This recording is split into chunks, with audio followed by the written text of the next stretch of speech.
नमस्कार, आप देख रहे हैं कलम न्यूज़।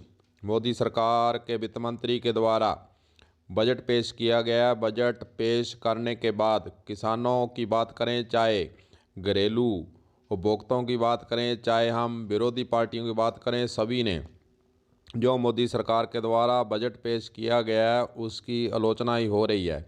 वहीं दूसरी ओर कर्मचारियों को भी इनकम टैक्स के अंदर कोई राहत की खबर नहीं दी। हालांकि टैक्स नहीं लगाया गया, परंतु कर्मचारियों को आशा थी कि इनकम टैक्स में छूट ज़्यादा बढ़ेगी और जो किसान, मजदूर तबका था, व्यापारी तबका था, उनको यही था कि डीजल पेट्रोल के रेट कम होंगे और अन्य वस्तुओं पर टैक्स कम किया जाएगा। किसानों को भी आशा थी कि किसी प्रकार की राहत किसानों को दी जाएगी, परंतु आपको बता दें कि किसानों को जो राहत दी जाती थी उसमें भी अब कटौती की गई है। किसानों को यही कहना है कि किसानों के लिए, व्यापारियों के लिए, मजदूरों के लिए, किसी के लिए भी मोदी सरकार के द्वारा कुछ ज़्यादा नहीं किया गया, कुछ भी नहीं दिया गया है।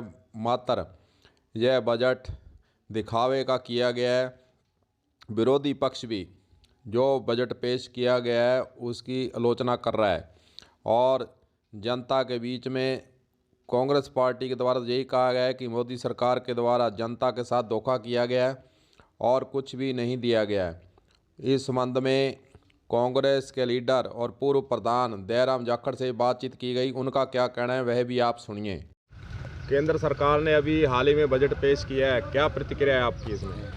जो कल केंद्र सरकार ने बजट पेश किया है, उस बजट के अंदर इन्होंने गांव को, किसान को और मजदूर को इन्होंने कोई भी राहत नहीं दी और जो पहले से ऑलरेडी उसके अंदर राहत दी हुई थी उसमें भारी कटौती कर दी है।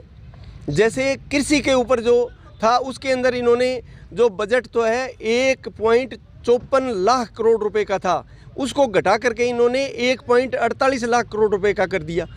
इसी तरह से हमारे किसानों को जो सब्सिडी के ऊपर पैसा था, उस सब्सिडी का जो पैसा है उसके अंदर भी इन्होंने घटा दिया और जो हमारे बैंकों के अंदर जो स्कीम का पैसा था उसमें इन्होंने घटा दिया और जो प्रधानमंत्री किसान सम्मान निधि के अंदर जो 75,000 करोड़ रुपए का बजट था उस बजट में भी इन्होंने कटौती करके 65,000 करोड़ रुपए का कर दिया।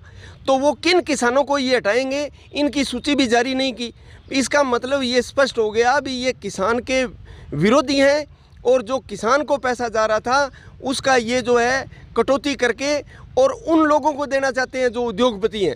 जिस तरह से हमारे गांव के अंदर सबसे गरीब व्यक्ति मजदूर व्यक्ति है और उस मजदूर का पेट भरने के लिए जो पहले से महानरेगा योजना चली हुई थी, उस महानरेगा योजना के अंदर भारी बजट होता था तो गांव का आदमी अपने 2 वक्त की रोटी जो है उस नरेगा की राशि से लेता था।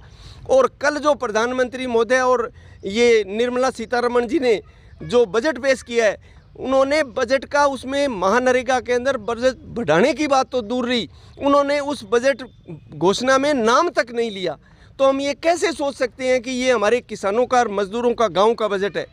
दूसरी बात, एक हमारे गांव के अंदर और किसान और मजदूर के लिए इस बजट के अंदर 1 रुपया भी सब्सिडी के तौर पे इसमें बढ़ाया नहीं गया और उल्टा हमारा डीजल के ऊपर इन्होंने जो 4-4.5 रुपये और पेट्रोल के ऊपर 2.5 रुपये बढ़ा करके ये हमारे ऊपर कर्जा और लगा दिया। इसलिए एक तरफ तो मोदी कह रहा है कि किसानों की आय मैं दुगनी करूंगा, आप कह रहे हो कि इसमें किसानों को कटौती की, कैसे देखते हैं आप इसको? ये तो सिर्फ झांसेबाज आदमी है और इतनी झूठी बात कह रहा है। लोगों को, सब लोगों को पता चल गया ये किसानों के साथ जिस तरह से ये 3 काले कानून लेकर के आए हैं, आज सारे भारत की जनता जो है सड़कों के ऊपर बैठी हुई है और इस मोदी को जो है ना कोस रही है। ये स्पष्ट इससे पता चलता है कि मोदी किसानों का और मजदूरों का कितना भला करने वाला है। इसने तो चोरों का रास्ता खोल दिया। जिस तरह से इन्होंने कहा भी 50 लाख रुपए से जो ज़्यादा टैक्स की चोरी करता हुआ पकड़ा गया तो उससे ऊपर वाले की तो हम जांच करेंगे, 50 लाख तक हम उसको छोड़ देंगे। किसानों को ये आशा थी कि डीजल के रेट सेंटर से कम होंगे, लेकिन वो कम नहीं हुए। क्या कहेंगे इस संबंध में? ये तो बढ़ाने का जा रहा। आज देखो 100 रुपए के डीजल, किसान खेती कर ही नहीं सकता इतने बड़े रेट के अंदर, और वो कह रहे हैं कि हमने किसी में रेट नहीं बढ़ाया। मैं कह रहा हूँ ये डीजल बढ़ने से तमाम जनता के ऊपर भार बढ़ेगा, क्योंकि कोई सब्जी वाला है, कोई मेडिकल वाला है, कोई अपने काम कर रहा है, उसमें हर व्यक्ति प्रभावित होगा इस डीजल से। तो हमारा ये कहना है कि इन्होंने चोरों के लिए रास्ता खोला है, और एक गरीब आदमी का खून चूसने के लिए इन्होंने उसके ऊपर टैक्स लगा दिया, और एक इन्होंने 75 साल से उम्र जो ऊपर पेंशन भोगी है उनके ऊपर टैक्स वाली है, वो भी इन्होंने छूट दे दी है। उससे हमें किसानों का और मजदूरों को क्या फ़ायदा है? हमारे गांव को उसमें कुछ भी फ़ायदा नहीं है। ये सारा का सारा हमारे, कम से कम इन्होंने 10 जो कटौती की है हमारे, इसका हम इस बजट का हम पूरा इसका रोष प्रकट करते हैं। ये मोदी ने हमारे गाँव और किसान और मजदूर के साथ ये अच्छा नहीं किया। और धन्यवाद जी। धन्यवाद। जैसा कि कांग्रेस लीडर के द्वारा बताया गया कि किसानों के लिए और मजदूरों के लिए मोदी सरकार के द्वारा जो बजट पेश किया गया उसके अंदर कुछ भी राहत नहीं दी गई है, और जो किसानों को राहत दी गई थी उसमें भी कटौती की गई है।